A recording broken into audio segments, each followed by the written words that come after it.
सहनाववतु सहनौ भुनक्तु सह वीर्यं करवावहै तेजस्विनावधीतमस्तु मा विद्विषावहै। ॐ शान्ति शान्ति शान्तिः। श्रीगणेशाय नमः। ॐ श्री सरस्वत्यै नमः। ओम श्री गुरुभ्यो नमः। वक्रतुंड महाकाय सूर्यकोटिसमप्रभ निर्विघ्नं कुरु मे देव सर्वकार्येषु सर्वदा। या कुन्देन्दुतुषारहारधवला या शुभ्रवस्त्रावृता या वीणावरदण्डमण्डितकरा या श्वेतपद्मासना या ब्रह्माच्युतशङ्करप्रभृतिभिर्देवैः सदा वन्दिता सा मां पातु सरस्वती भगवती निःशेषजाड्यापहा। गुरुर्ब्रह्मा गुरुर्विष्णु गुरुर्देवो महेश्वरः गुरुरेव परं ब्रह्म तस्मै श्री गुरवे नमः। दक्षिणे लक्ष्मणो यस्य वामे तु जनकात्मजां पुरतो मारुतिर्यस्य तं वन्दे रघुनन्दनम्। मनोजवं मारुततुल्यवेगं जितेन्द्रियं बुद्धिमतां वरिष्ठं वातात्मजं वानरयूथमुख्यं श्रीरामदूतं शरणं प्रपद्ये। शूलाराजाधिराज श्रीरामचन्द्र भगवान की जय। पवनसुत हनुमान की जय। उमापति महादेव की जय। बोलो भाई सब संतन की जय। श्री सद्गुरुनाथ महाराज की जय। मंगलमूर्ती मोरया। आता हे सगळेजण समुद्रावर आलेले आहेत. मी म्हटलं ना तिकडे रावणाकडे सुद्धा तयारी जोरात चाललेली आहे. मंत्र्यांना बोलवून त्यांचे सल्ले घेतोय तो आणि सल्लामसलत करतोय. जोरदार तयारी तिकडे रावणाची चालली आहे. खरं सांगायचं तर हनुमान इथे लंकेत आल्यापासून रावण हादरून गेलेला आहे, पण तसं दाखवण्याचा त्याचा स्वभाव नाही आहे. पण तो मनातनं खूप घाबरून गेलेला आहे. आता सगळी तयारी चालू झालेली आहे समुद्रावरून निघण्यासाठी. खरं तर निघण्यासाठीच तयारी चाललेली आहे, पण ते निघणं मात्र काही एवढं सोपं नसतं. 100 योजनं दूर. आणि बरं असं नाही आहे की हनुमान जेव्हा एकटा गेला होता तेव्हा त्याला कशाचा विचार करायची गरज नव्हती, कारण तो एकटा होता आणि तो तेवढा ताकदवान होता. तेवढं तो उड्डाण करून 100 योजनं समुद्र पार करेपर्यंत त्याच्या अंगात ताकद होती आणि इतकं सगळं करून गेल्यावर तो उल्लसित होता, थकलेला नव्हता तो. लंकेतही त्यांनी अतिशय जोशाने काम केलं, पण मानवी शक्ती त्या मानाने खूप कमी आणि इतर वानरांमध्ये सुद्धा एवढी शक्ती नाही की 100 योजनं ते दूर जाऊ शकतील.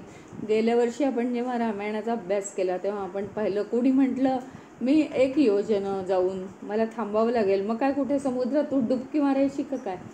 मी 10 योजनं जाऊ शकतो, मग मी पुढे काय करणार? समुद्रात कुठे उतरायला जागा नाही आहे. कोणी म्हटलं मी 20 योजना जाऊ शकतो, असे करून ते 90 योजनांपर्यंत आले, पण मी 100 योजना पार नाही करू शकत, असे सगळे वानर म्हणाले. म्हणजे वानरांमध्ये अफाट जी शक्ती आहे त्याच्यात सुद्धा 100 योजना पार करण्याची शक्ती हनुमानामध्ये. तुम्हाला आठवत असेल तर अंगदही म्हणाला होता, मी 100 योजना पार करू शकीन, पण मी परत येऊ शकीन का नाही, ताकदच राहणार नाही, अगदी निश्चेष्ट पडीन मी. 100 योजना म्हणजे माझ्या ताकदीचं मी प्राणापलीकडे लावीन, पण परत मी येईन का नाही ही गॅरंटी नाही. म्हणजे हनुमानाने एकटं जाणं सोपं होतं, पण तिथं लढायला श्रीराम, लक्ष्मण यांच्यासारखे मानव आणि हनुमानापेक्षा कमी शक्ती असलेले वानर, यांना सगळ्यांना आपल्यामध्ये खरं तसं म्हणायचं झालं तर प्रत्येक वानर वेगवेगळ्या क्षेत्रात अतिशय शूर होता. कुणाला काय समजत होतं, कुणाची शक्ती, कुणाचा पराक्रम, कुणाची सूक्ष्म दृष्टी, कुणाची दूरदृष्टी, आणि काही विचारू नका, प्रत्येकाकडे एक वेगळी हुशारी होती. वानर या खरं तर देवताच आहेत. काही राक्षसांनी जेव्हा रावणाला जाऊन सांगितलं, प्रहस्तासारखे अतिशय बुद्धिमान राक्षस, म्हणजे राक्षस असून सुद्धा त्यांनी कधी बुद्धी सोडली नाही, त्यांनी सुद्धा रावणाला जाऊन सांगितलेलं आहे की हे जे वानर आहेत ना ते ॲक्च्युअल देवांपासून उत्पन्न झालेले आहेत.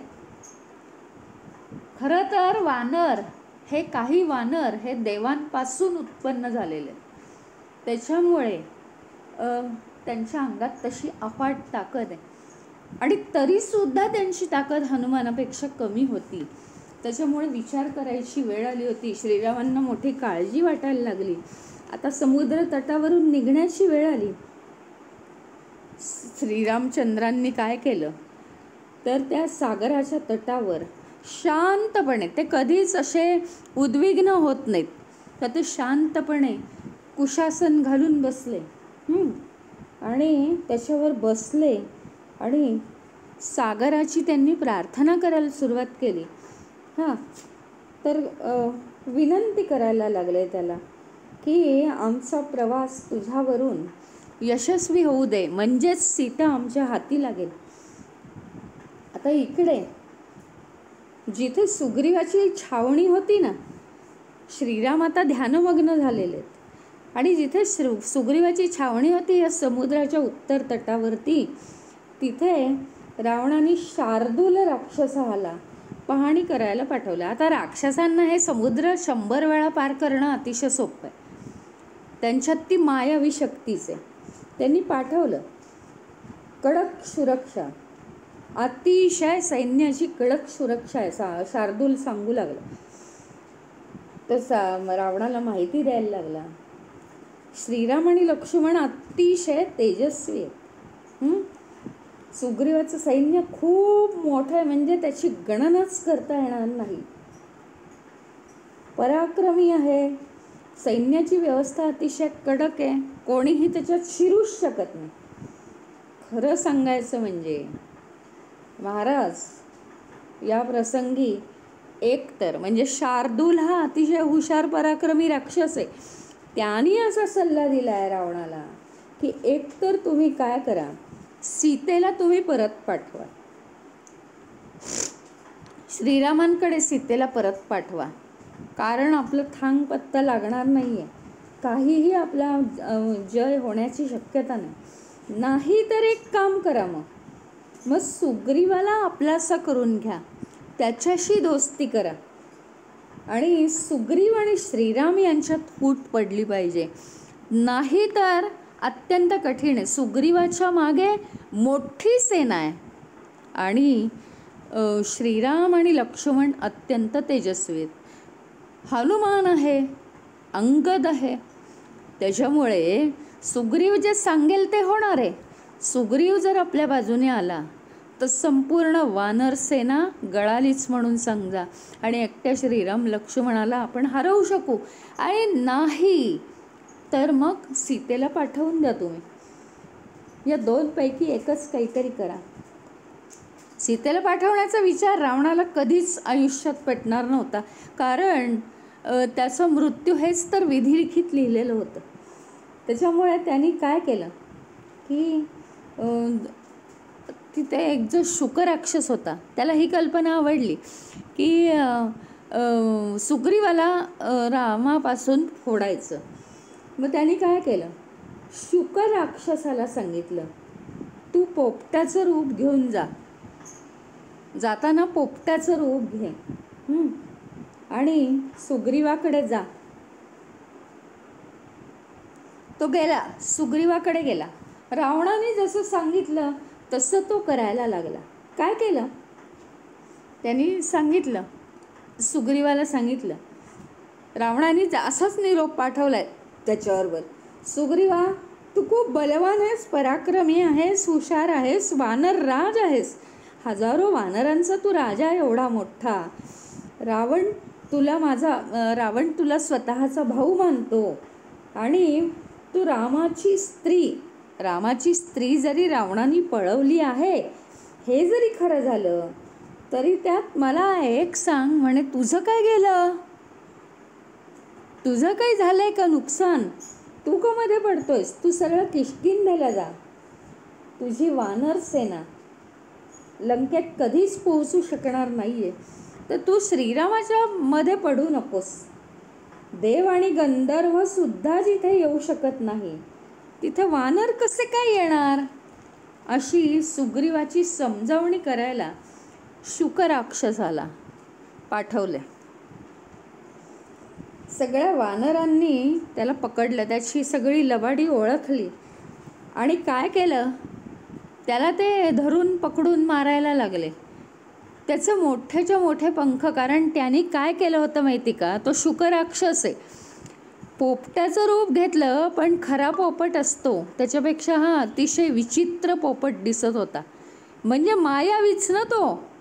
आणि तो मायावी म्हणून हे वानर इतके चिडले की त्याचे पंख त्यांनी ओढाताणी करत पंख उपसून टाकले, त्याचे पंख उपसले आणि मग त्याला खूप गुद्दे मारले, त्याला कैद करून टाकलं. सगळ्या वानरांनी त्याला पकडलं, त्याला ते सहन झालं नाही, आरडाओरडा करायला लागला, त्याची ताकद कमी पडायला लागली आणि श्रीरामांना म्हणाला, रघुनंदना तुम्हाला माहिती आहे ना, राजे लोक कधीही दूतांचा वध करत नाही, हे सगळे मला मारतायत, थांबवा त्यांना सांगा.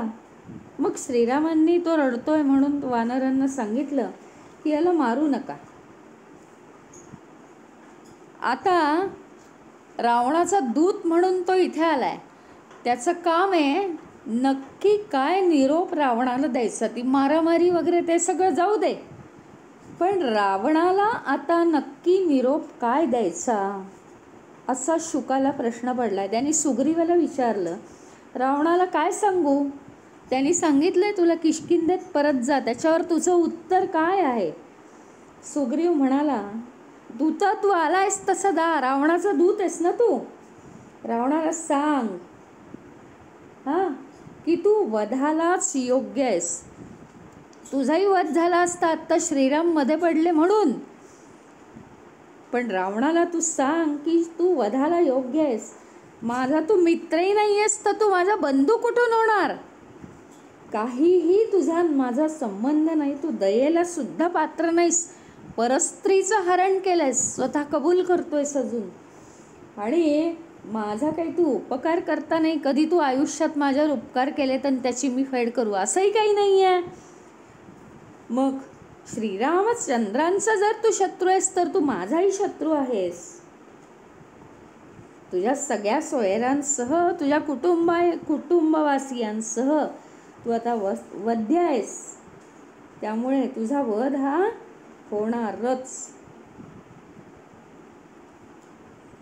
आणि अगदी वालीसारखं तू जर मला भाऊ मानत असशील ना, तर वालीचा जसा वध करवलाय तसा तुझाही वध होणार आहे हे निश्चित आहे.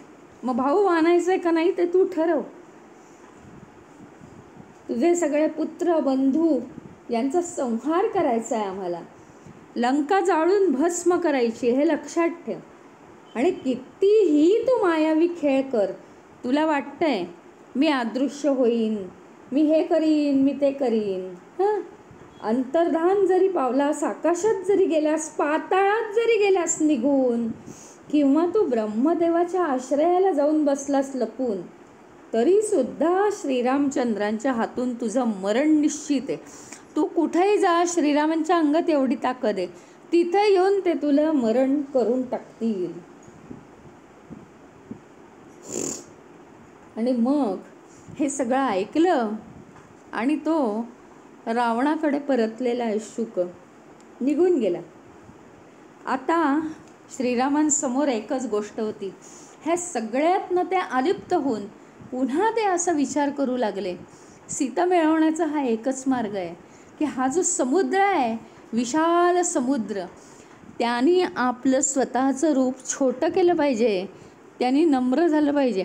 त्याचं कारण श्रीरामांची साधना अफाट होती खरोखरीच. आणि असं आहे रामायणात ठिकठिकाणी आहे की श्रीरामचंद्रांवर निसर्गसुद्धा अतिशय प्रसन्न होता.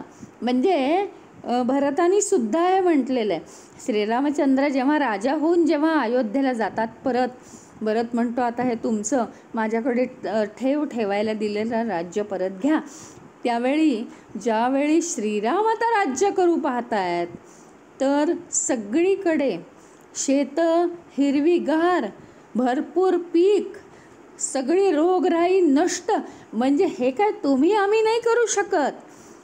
त्या सज्जन पुरुषाचं वास्तव्यच ते असतं. मनात एकही जर कलुषित भाव नसेल तर आपोआप आजूबाजूला तशा वेव्ज निर्माण होतात आपल्या. त्यामुळे श्रीरामचंद्रांचं जे हे होतं, शौर्य होतं, धैर्य होतं, त्यांच्या अंगातली जी हिंमत होती, त्यांची जी विचारसरणी होती, त्याच्यात एवढं भयंकर ताकद होती, शक्ती होती की त्यांनी ठरवलं की या समुद्राला आपण नमायला लावायचं. एवढं मोठं विशाल रूप तो धारण करतोय.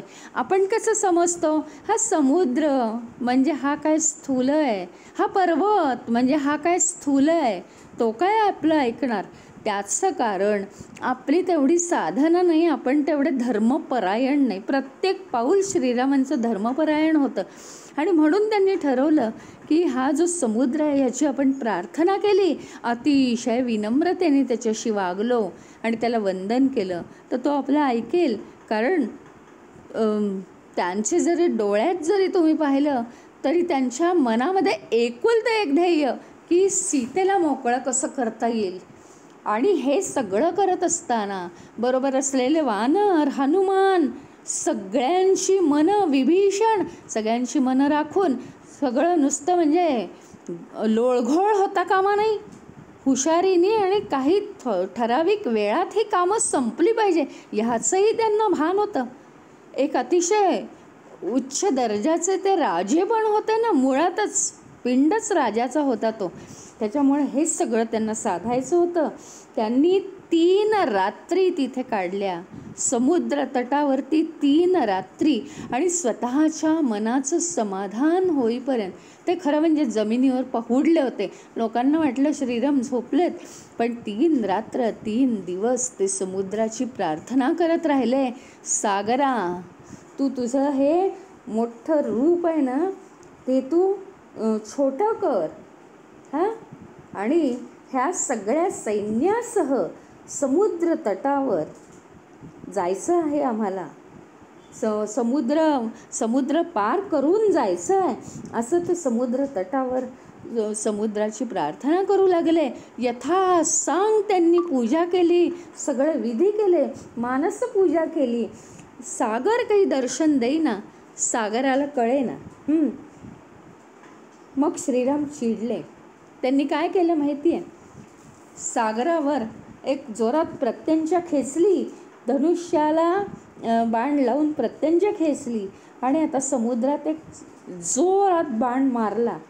हां, गडगडाट झाला आणि जिथे तो बाण मारला, म्हणजे श्रीरामांचा राग, कोप हा सुद्धा कसा आहे ते बघा.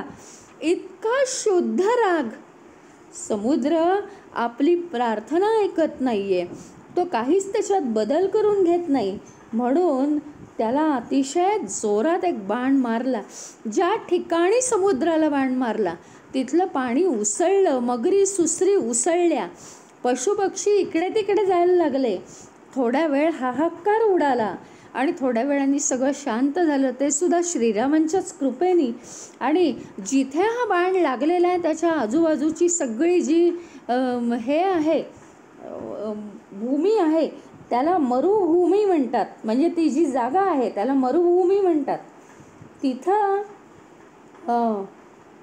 फळाफुलांनी, रस, स्निग्ध पदार्थ, दूध, औषधी यांनी एक जागा पूर्ण, म्हणजे इतकी समृद्धी आहे त्या ठिकाणी सगळ्याची. या सगळ्यांची रेलचेल तिथे झालेली आपल्याला दिसते. आणि मग म्हणजे श्रीरामांचा जरी संताप असला तरी त्यांच्याच वरदानाने तो प्रदेश अतिशय संपन्न झालेला आहे. मग आता सागर आत्ता जागृत झाला आहे आणि तो श्रीरामांना म्हणतो आहे की तुमच्याच सेनेमध्ये मी का आत्तापर्यंत बोलत नव्हतो माहिती आहे का, की तुमच्या सेनेमध्ये एक असा विश्वकर्म्याचा पुत्र नलवानर जो आहे, नलवानर, तो निपुण शिल्पकार आहे, अत्यंत निपुण आहे, अत्यंत कुशल आहे तो. आणि तो आता त्याला सांगा की माझ्यावर पूल बांध. त्या विश्वकर्म्यासारखंच उत्कृष्ट काम तो करतो, त्याच्या वडिलांसारखं. आणि तो जेव्हा पूल बांधेल तेव्हा तो मी अजिबात कोसळू देणार नाही. कितीही मोठा सागर असला तरी त्यातनं तो अजिबात पूल कोसळणार नाही, अशी मी स्वतः ग्वाही देतो. तो पूल मी धरून ठेवीन, धारण करीन. आणि मग समुद्र एवढं बोलून ताबडतोब अदृश्य झाला. जणू काही त्यांनी श्रीरामांना आशीर्वाद दिले पुढच्या कामासाठी. तर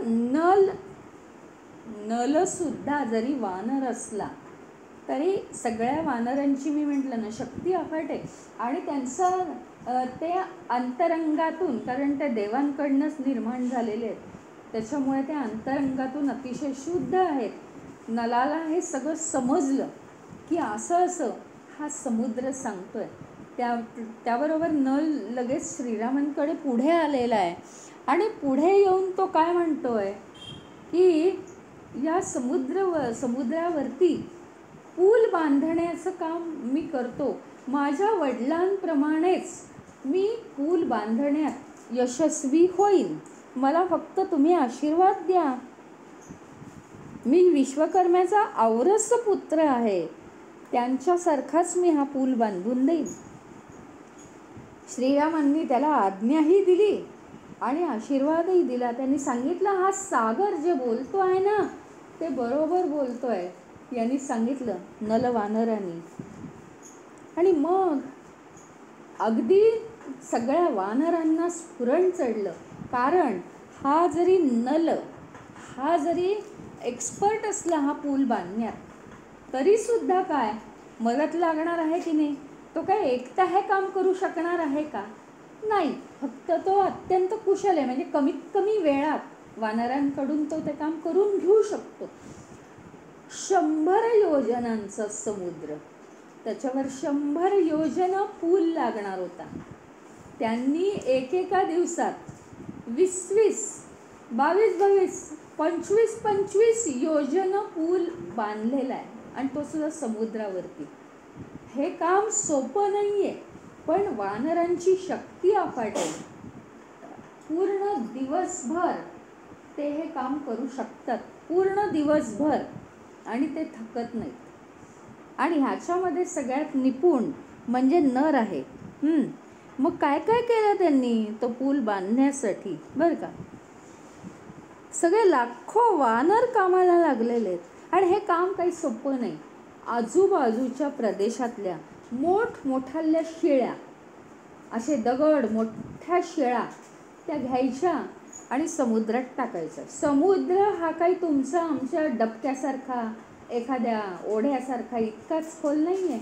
किती खोल आहे तो, पण या वानरांची ताकदच अफाट आहे. नल वानर जसं जसं सांगेल तसं तसं आपण ऐकायचं. त्यांनी मोठ्या शिळा आणल्या, मोठ्याचे मोठे वृक्ष तोडले, ते टाकले समुद्रात. मोठमोठाले पर्वत त्यांच्या शिखरांसह, जे महत्त्वाचे नाही आहेत ते पर्वत सगळे त्यांनी समुद्रात आणून टाकले आणि समुद्रात आणून लोटले नलानी, वानरांच्या मदतीने. ते सगळे जे गोष्टी होत्या त्या आधी अरेंज केल्या सगळ्या व्यवस्थित समुद्रामध्ये. आणि लवकरच मी म्हटलं ना त्याप्रमाणे 20 ते 25 योजना पूल एकेका दिवसात त्यांनी बांधला आहे. असं करून त्यांनी 3 ते 4 दिवसात तो 100 योजना लांब पूल बांधला. श्रीरामांचे डोळे पाणावले की नल किती म्हणजे त्या कामात निपुण आहे. इतकं मोठं प्रचंड पराक्रमाचं आणि इतकं कठीण काम. म्हणजे ज्याप्रमाणे श्रीरामांना वाटलं होतं की हा हनुमान जो आहे तो हनुमान एवढं मोठं काम, कठीण काम सीतेला शोधण्याचं त्यांनी कसं केलं, त्याचप्रमाणे श्रीराम नलाचं सुद्धा हे कार्य पाहून अतिशय आश्चर्यचकित होऊन गेले होते की काय ही वानरांची ताकद. आणि असे वानर, सुग्रीव वानर राजाच्या अंडर असलेले असे वानर आपल्याला सीतेच्या शोधासाठी मिळालेत. आपलं भाग्य किती बलवत्तर आहे. श्रीरामांना असं वाटून गेलं, ते अतिशय आनंदित झाले. आणि खरं सांगायचं म्हणजे फक्त श्रीरामच नाही, श्रीरामांचे तर डोळे पाणावलेच, पण आकाशातून सगळे देव, गंधर्व, महर्षी हे सुद्धा, यांच्यासुद्धा डोळ्यात अश्रू उभे राहिले. आणि त्यांनी या नल आणि श्रीरामांवर पुष्पवर्षाव केलेला आहे. श्रीरामांवर पुष्पवर्षाव याच्यासाठी की श्रीरामांचं कार्य त्यांच्या शुद्ध मनोबुद्धीमुळे पूर्ण होणार आहे. आणि जरी नल त्याच्या निपुणतेने हे करताना दिसत असला तरी सुद्धा श्रीरामांचं जे सागरापुढे नम्र होण्याचं जे कार्य आहे, किती नम्रता बाळगावी, अगदी त्याच्याशी लीन होऊन की माझी सीता मला मिळाली पाहिजे आणि म्हणून तो काहीतरी उपाय सांग. हे जे श्रीरामांची ताकद आहे, इतका मोठा राजा इतका नम्र होऊ शकतो, त्याच्यामुळे देवांना अधिकच कौतुक वाटलेलं आहे की दिसायला गोष्टी कशा दिसतात की नल काय आहे की निपुण आहे त्याच्यात, पण श्रीरामांची नम्रता ही सुद्धा महत्त्वाची आहे. त्यांचं जे मनोबल आहे, सागराकडे त्यांनी जी याचना केली आहे, त्याच्यासाठी जी प्रार्थना केली आहे, मानसिक पूजा केली आहे, त्याची श्रेष्ठता म्हणून हे त्यांना फळ मिळालेलं आहे.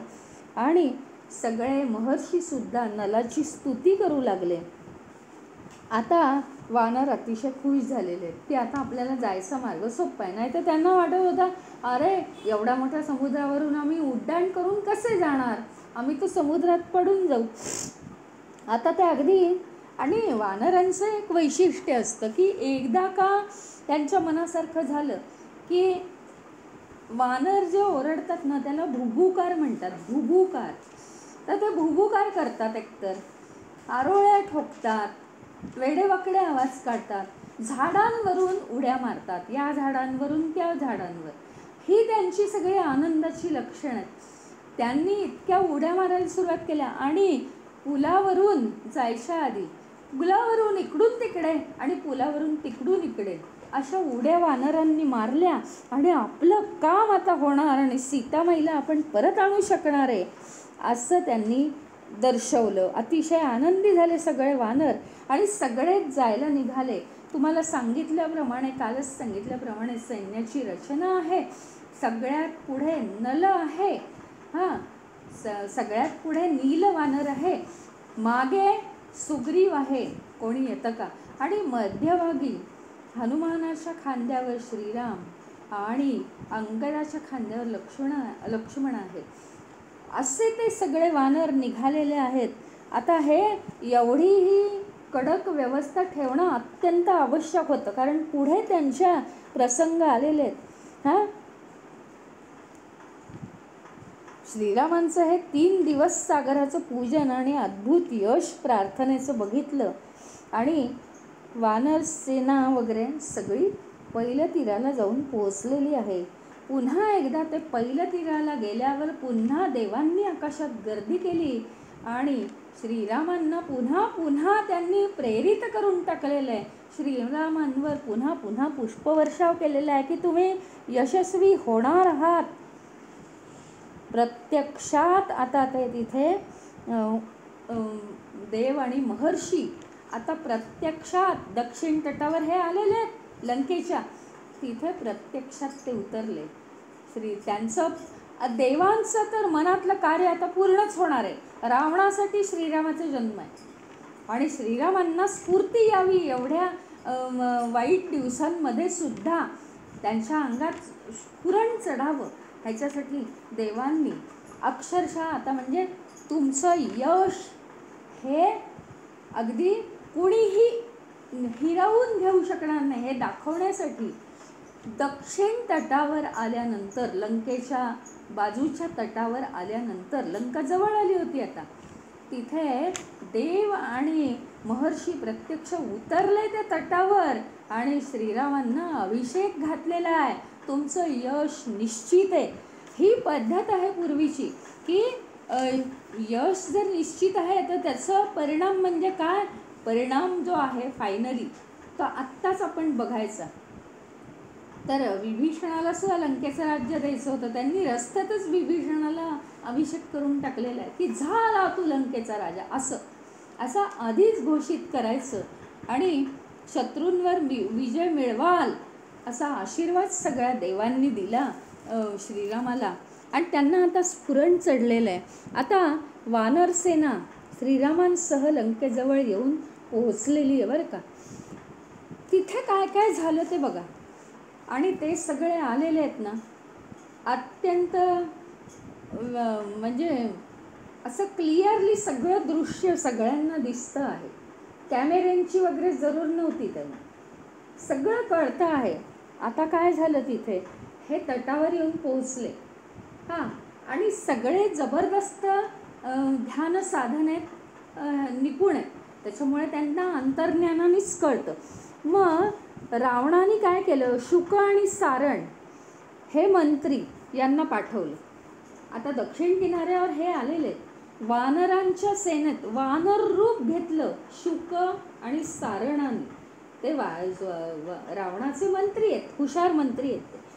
त्यांना सांगितलं तुम्ही वानर रूप घ्या आणि वानर सेनेत घुसा.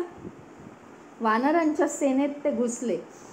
विभीषण समजून गेला, कारण ते अगदी असं कचरतच ते घुसले, कोणाच्या लक्षात येऊ नये म्हणून. त्यांना माहितीच नाही इथे विभीषण आहे. विभीषणाने त्यांना पकडलं आणि श्रीरामांजवळ आणून सोडलं. श्रीराम म्हणाले आता रावणाला या सैन्याची माहिती द्या आणि आता तुम्ही आनंदाने जा रावणाकडे. काय काय माहिती मिळाली नसेल तर सांगा, विभीषण करेल ना तुम्हाला मदत, विचारा त्याला. आणि तुम्ही घाबरू नका, कारण काय, तुम्ही शस्त्रहीन आहात, त्याच्यामुळे तुम्हाला वध करू शकत नाही आम्ही, तुम्ही वधाला पात्रच नाही आहे, त्याच्यामुळे घाबरण्याचं काही कारण नाही. बाबांनो आता तुम्ही जा. आणि मग त्यांच्याबरोबर मात्र जाताना श्रीरामांनी निरोप पाठवलेला आहे की रावणा, तू सीतेचं हरण केलेलं आहेस. आता लवकरच राक्षस सेनेसह लंकापुरीसह तुझा मी आता विध्वंस करणार आहे. उद्याच सकाळी मी येतोय आणि सगळ्या शक्तीनिशी आता तू तयार राहा, असा निरोप त्या शुक आणि सारणाबरोबर श्रीरामांनी दिलेला आहे. त्या दोघांनी ती बातमी दिली रावणाला.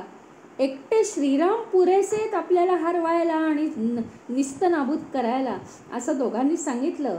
अत्यंत तेजस्वी आहेत आणि काय आहे ते सगळ्याचा ते नाश करू शकतात.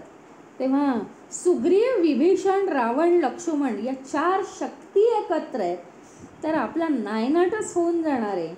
त्यांची वानर सेना अतिशय दुर्जय आहे. आणि काय आहे माहिती का, ते युद्धोत्सुक आहे. युद्धाला ते उत्सुकच आहेत. भयानक उत्सुकता आहे, भयानक उत्साह आहे.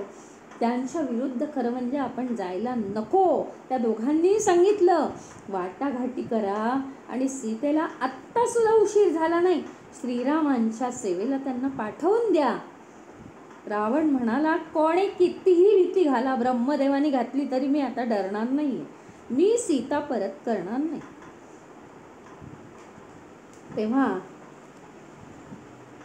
रावणाला आता वेगवेगळे उपाय त्याच्या डोक्यात सुचत आहेत. आता हे जे शत्रुसेना आलेली आहे त्यांचं निरीक्षण करण्यासाठी, रावणाचा महाल म्हणजे काय तर 7 मजली इमारत आहे. 7 मजली इमारतीवर तो गच्चीवर गेलेला आहे. आता गच्चीवरून तो निरीक्षण करतोय. ही वानर सेना लंकेच्या द्वाराच्या बाहेर आहे बरं का.